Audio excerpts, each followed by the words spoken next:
বিশ্ব ফুটবলের দুই চিরপ্রতিদ্বন্দ্বী আর্জেন্টিনা ও ব্রাজিল ফুটবলের পাশাপাশি ক্রিকেটের ময়দানেও নিজেদের তুলে ধরার চেষ্টা করছে। তবে ক্রিকেটে ব্রাজিলের চেয়ে অনেকটাই এগিয়ে রয়েছে আর্জেন্টিনা। বুয়েন্স আইরেসে গত শুক্রবার ২৮ নভেম্বর রাতে অনুষ্ঠিত ৫ ম্যাচের সিরিজের প্রথম টি-20তে ব্রাজিলকে ৮ উইকেটে পরাজিত করেছে আর্জেন্টিনা।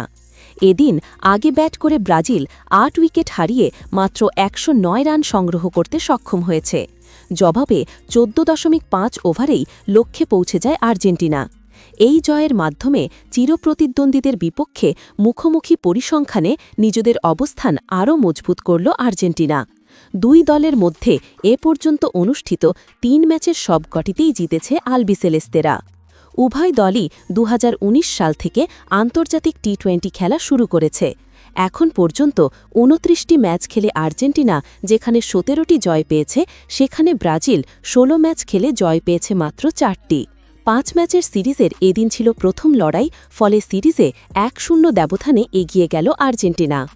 টস জিতে ব্যাটিংয়ে নামা ব্রাজিলের পক্ষে লড়াকু ইনিংস খেলেন শুধু ওপেনার লুইস মোরাইস। এদিন ইনিংসের শেষ পর্যন্ত অপরাজিত থেকে ৫৫ বলে ৫১ রান করেন তিনি।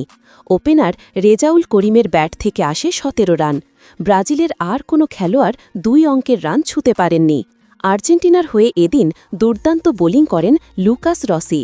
৪ ওভারে ১ মেডেন সহ মাত্র ৮ রান খরচায় ৩টি উইকেট শিকার করেন তিনি। অগাস্টিন রিভেরো ১৮ রানে নেন ২ উইকেট।